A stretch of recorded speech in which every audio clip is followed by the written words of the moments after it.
Assalamualaikum warahmatullahi wabarakatuh. Perkenalkan, saya Safira Ainun Najiha dari kelas Tadris Kimia 4C. Pada video kali ini, saya akan menjelaskan tentang apa itu diagram Frost, diagram Latimer, dan juga diagram Pauer-Baix. Yang pertama, kita akan membahas tentang diagram Latimer. Jadi, diagram Latimer itu adalah diagram yang digunakan untuk menggambarkan potensial elektrode standar suatu spesi. Dengan diagram Latimer ini, kita bisa mengetahui spesi mana yang mengalami reduksi, spesi mana yang mengalami oksidasi, dan juga spesi mana yang mengalami reaksi disproporsionasi. Pada diagram Latimer, semakin positif nilai potensial elektrode standar, maka letaknya semakin kiri. Nilai potensial elektrode yang semakin positif, yang letaknya di sebelah kiri itu, menunjukkan bahwa spesies tersebut bersifat oksidator kuat atau mudah mengalami reduksi.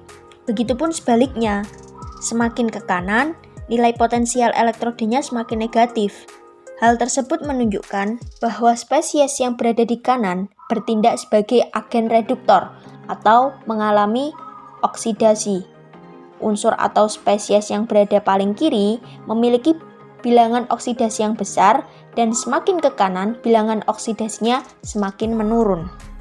Untuk spesies yang mengalami reaksi disproporsionasi atau yang mengalami reaksi reduksi sekaligus oksidasi, biasanya letaknya berada di tengah-tengah. Nah, berikut ini adalah contoh dari diagram Latimer. Dapat dilihat bahwa yang paling kiri adalah FeO4 2- yang memiliki bilangan oksidasi plus 6. FeO4 2- ini merupakan oksidator kuat di mana dia mudah mengalami reduksi menjadi Fe3+. Potensial elektrodanya pun juga tinggi jika dibandingkan dengan yang lainnya. Lalu di sini ada Fe3+ yang memiliki bilangan oksidasi plus 3, Fe2+ yang memiliki bilangan oksidasi plus 2, dan juga Fe yang memiliki bilangan oksidasi 0 karena dia merupakan unsur bebas.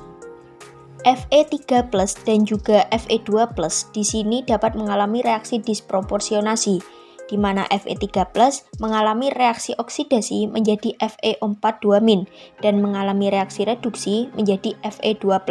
Sedangkan Fe2+ sendiri dia mengalami reaksi oksidasi menjadi Fe3+ dan juga mengalami reaksi reduksi menjadi Fe. Dan Fe di sini merupakan reduktor kuat atau mudah mengalami oksidasi karena memiliki potensial elektrode yang kecil. Selanjutnya kita akan membahas mengenai diagram Frost.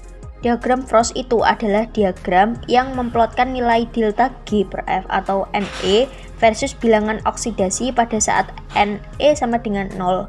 Biasanya akan dibuat plot pada keadaan pH sama dengan 0 atau pada kondisi asam dan juga pH sama dengan 14 atau dalam kondisi basah.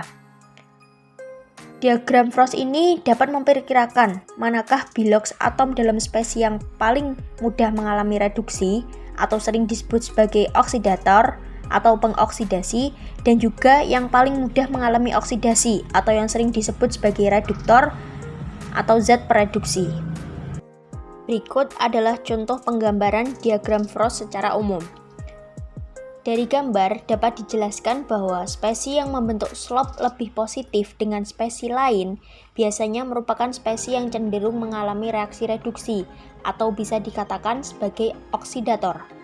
Kita bisa melihatnya pada bulatan kuning yang berada di atas. Dengan bulatan merah, bulatan kuning di atas itu cenderung membentuk slope positif. Kita bisa lihat dari kemiringan garis hijau yang agak sedikit tegak. Sedangkan bulatan kuning yang di bawah dengan bulatan merah cenderung membentuk slope yang kurang positif. Bisa dilihat dari garis hijaunya yang agak sedikit miring jika dibandingkan dengan yang pertama tadi. Makanya, spesi yang diwakili dengan bulatan kuning yang berada di bawah itu cenderung mengalami reaksi oksidasi atau bisa dikatakan sebagai reduktor. Sedangkan spesi yang diwakili dengan bulatan kuning yang berada di atas itu cenderung mengalami reaksi reduksi atau bisa dikatakan sebagai oksidator. Nah, berikut ini adalah contoh diagram Frost dari unsur Mn. Garis yang berwarna biru itu adalah dalam keadaan asam dengan pH sama dengan 0. Sedangkan yang warna merah dalam kondisi basa dengan pH sama dengan 14. Dalam diagram tersebut dapat dilihat bahwa Mn2+ dengan bilangan oksidasi 2 merupakan spesies yang relatif stabil dibandingkan dengan yang lain. Hal itu dikarenakan Mn2+ itu memiliki nilai Na yang paling rendah dibandingkan dengan yang lain. Sedangkan dalam suasana basa stabil dengan Bilox 3+ dengan spesies yaitu Mn2O3 karena posisinya berada pada posisi Na paling rendah. Baik dalam suasana asam maupun basa, MnO4- merupakan spesies dengan daya reduksi terkuat karena memiliki Na paling tinggi dengan bilangan oksidasi +7. Kemudian ada diagram Pourbaix. Diagram Pourbaix adalah diagram yang menggambarkan keadaan suatu bahan dengan potensial tertentu dalam derajat keasaman atau pH tertentu. Pada diagram Pourbaix terdapat kestabilan logam yang tergantung pada lingkungannya. Diagram ini menunjukkan kesetimbangan logam dari ion-ionnya pada kondisi aqueous solution berdasarkan suhu yang sama. Diagram Pourbaix tidak menunjukkan reaksi kinetika, hanya menunjukkan reaksi termodinamika. Pada diagram Pourbaix ada 3 garis, yaitu garis horizontal, garis vertikal, dan juga garis miring. Garis horizontal itu bergantung pada pH-nya.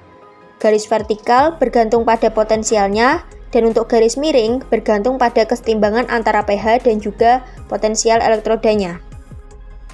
Kita lihat contoh dari diagram Pourbaix besi. Pada garis horizontal yang diwakili dengan nomor 1, itu menunjukkan kesetimbangan antara Fe dan juga Fe2+, di mana Fe2+ itu melepaskan elektronnya menjadi Fe.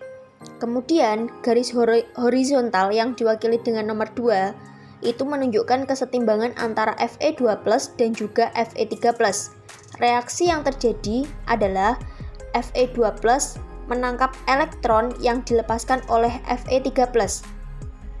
Dan reaksi kesetimbangan yang terjadi merupakan reaksi redoks. Nilai potensial dari garis 1 dan juga 2 itu dapat dinyatakan dengan persamaan Nernst. Dari dua reaksi kesetimbangan pada garis 1 dan juga 2 dapat disimpulkan bahwa nilai potensial itu tidak bergantung pada pH karena tidak ada proton yang terlibat dalam reaksi tersebut. Kemudian garis yang ditunjukkan oleh nomor 3 merupakan kesetimbangan antara Fe3+ dengan FeOH3, di mana bilangan oksidasi besi tidak berubah. Reaksi ini merupakan reaksi asam basa, dan oleh karena itulah garis 3 ini tidak tergantung pada potensi elektrode, tetapi bergantung pada pH. Diagram Pourbaix ini dapat menunjukkan 3 daerah, yaitu daerah imun, daerah korosif, dan juga daerah pasif. Nah, ini pada gambar sudah saya beri tanda, yaitu tanda I untuk imun, K untuk korosif, dan P untuk pasif. Daerah imun adalah daerah di mana Fe secara termodinamika bersifat stabil, tidak ada produk oksidasi yang terbentuk, yang berarti laju korosinya sangat rendah, bahkan hampir tidak terjadi. Sedangkan daerah korosif merupakan daerah di mana Fe2+, Fe3+, dan juga FeO42- juga bersifat stabil, dikarenakan Fe telah teroksidasi menjadi bentuk-bentuk ion tersebut. Maka daerah tersebut terjadi korosi. Sementara pada daerah pasif merupakan daerah di mana FeOH2, FeOH3 dan bersifat stabil secara termodinamika. Lapisan oksida telah terbentuk pada kondisi pasif tersebut, sehingga reaksi pada daerah pasif ini akan berjalan dengan sangat lambat karena terhalang oleh lapisan oksida tersebut. Itulah mengapa daerah tersebut disebut dengan daerah pasif. Pada daerah WS atau water stability, besi dapat berupa ion dalam larutan atau sebagai oksida. Ini menunjukkan bahwa besi tidak stabil jika bereaksi dengan air. Karena pada kondisi tertentu, besi dapat mengalami korosi atau kondisi pasif. Ya, itu tadi penjelasan dari saya mengenai diagram Latimer, diagram Frost, dan juga diagram Pourbaix. Kalau ada kurang lebihnya mohon maaf dan sampai jumpa di lain video.